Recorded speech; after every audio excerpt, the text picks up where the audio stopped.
បាទសូមគោរពជំរាបសួរទៅដល់មេដាបេដាណាំជាបាំងបងប្អូនសិស្សនិស្សិតទាំងអស់ជាទីគោរពថ្ងៃនេះគ្រូមានចំណេះដឹងមួយដើម្បីចែកម្លែកទៅដល់បងប្អូនក៏ដូចជាណាំជាបាំងដើម្បីជាកតេក៏ដូចជាចំណេះដឹងដែលទាក់ទងជាមួយនឹងរបៀបនៃការរៀនគ្រូតែជួបស្នៅសំណួរទាក់ទងជាមួយនឹងរឿងរៀនជាមួយនឹងអាណាព្យាបាលក៏ធ្លាប់ជួបច្រើនហើយជាមួយនឹងបងប្អូនសិស្សនិស្សិតធ្លាប់ជួបសំណួរដែលគ្រូបានជួបនៅពេលដែលបងប្អូនសួរនឹងអាណាព្យាបាលគឺសំណួរដែលនឹងយកមកបកស្រាយជំរាបជូនទៅដល់បងប្អូនសិស្សនិស្សិតឲ្យយល់អំពីរបៀបនៃការរៀនសំណួរដែលបងប្អូនសួរមកគ្រូនោះគឺបងប្អូនសួរថាលោកគ្រូតើធ្វើម៉េចបានរៀនពូកែទី1គាត់ថាធ្វើម៉េចបានរៀនពូកែលោកគ្រូទី2គាត់ថា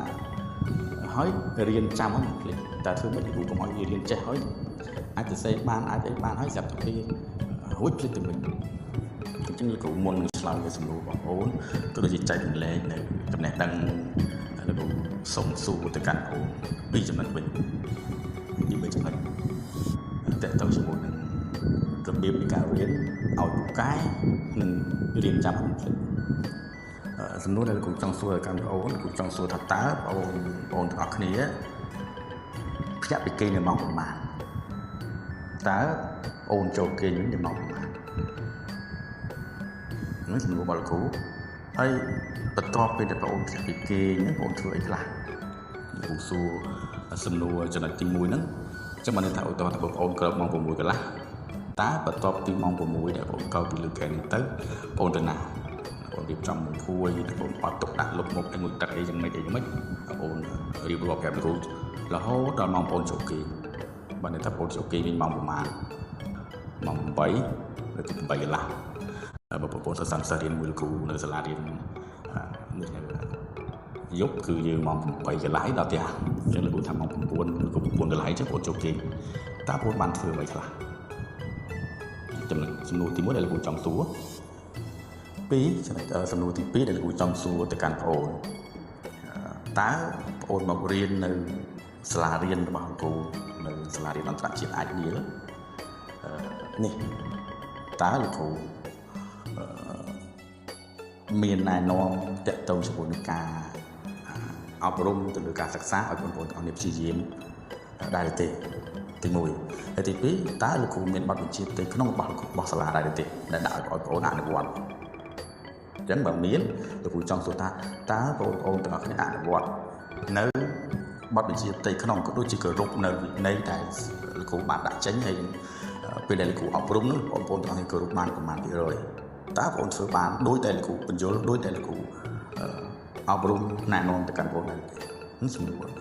តែពីនេះទេដែលលោកគ្រូចង់សួរទៅកាន់បងប្អូនតែតើទៅជាមួយនឹងសំណួរដែលលោកគ្រូសួរបងប្អូនអាចឆ្លើយនឹងលោកគ្រូបានលោកគ្រូនឹងរកវិធីសាស្ត្រមួយដែលធ្វើឲ្យបងប្អូនរៀនពូកែហើយចាំឲ្យមិនភ្លេចទៅវិញដូចគ្នាអាណាព្យាបាលក៏ដូចគ្នាដែរអញ្ចឹងគាត់ធ្លាប់ជួបជាមួយនឹងខ្ញុំក៏តែតែសួរថាគ្រូកូនខ្ញុំរៀនសោយរៀនមិនពូកែរៀនឲ្យភ្លេចអញ្ចឹងលោកគ្រូ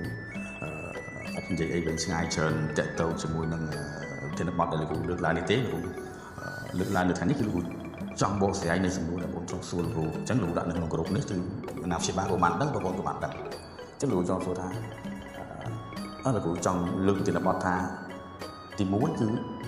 របៀបនៃការរៀនឲ្យពូកែហើយរៀនចាំមិនភ្លេចអញ្ចឹងបងប្អូនឆ្លើយនឹងសំណួររបស់លោកគ្រូហើយតេតងជាមួយនឹងការសិក្សាយ៉ាងនេះសូមឲ្យបងប្អូនទាំងគ្នាមេត្តាផ្ដល់ព័ត៌មានមកលោកគ្រូឲ្យបានច្បាស់លាស់ហើយបើកាលណាបងប្អូនទាំងអស់គ្នាមិនបានព័ត៌មានទាក់ទងជាមួយនឹងការរៀនហើយមិនផ្ដល់ដំណឹងឲ្យលោកគ្រូពេលដែលលោកសួរបងយល់ដែលលទ្ធផលបងមិនចេះអញ្ចឹងបងចាប់ផ្ដើមបងរៀនពូកែតែចំណុចត្រង់ណាដែលថាបងរៀនមិនពូកែអញ្ចឹងលោកគ្រូជឿជាក់ថាបងប្អូនអស់គ្នានឹងធ្វើបាននឹងរៀនពូកែទាំងអស់គ្នាអញ្ចឹងខ្ញុំមានតែប៉ុណ្្នឹងទេជូនពរបងប្អូនទៅសានសក់និងអាព្យាបាលទាំងអស់មានសុខភាពល្អតទៅស្ប